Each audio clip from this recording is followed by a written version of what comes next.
Well, good morning, ladies and gentlemen. It's been a little while, and I do apologize.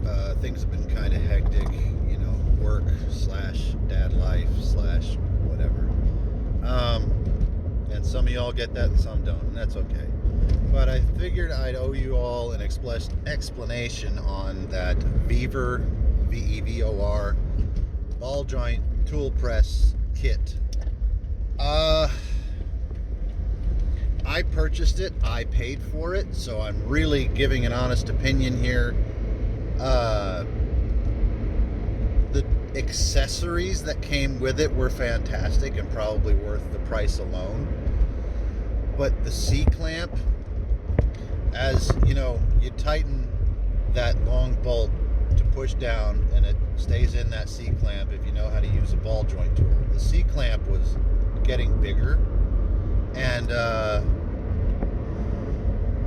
after, the one vehicle that I did, I could tell in both looking at it and putting it back in its slot in the toolbox that it came in that it was stretched out. So I could have just purchased an extra C-clamp, but I think it wasn't really worth it. I don't know. I didn't really think of the fact that I could just do that, but yeah. So if that's your only $100 or whatever you've got to buy that vevor ball joint toolkit, save your money. It's just you can rent one from a automotive shop, Advance Auto, O'Reilly, whoever.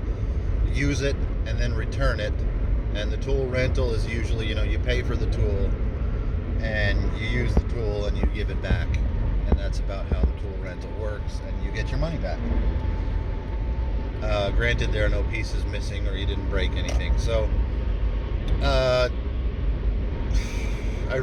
don't want to give it a thumbs down because it had all the accessories and all the adapters. It's just that one C-clamp, that one part of that tool kind of sucked. And it would be the one that I wouldn't loan a friend because I wouldn't want a friend getting hurt, if that makes any sense.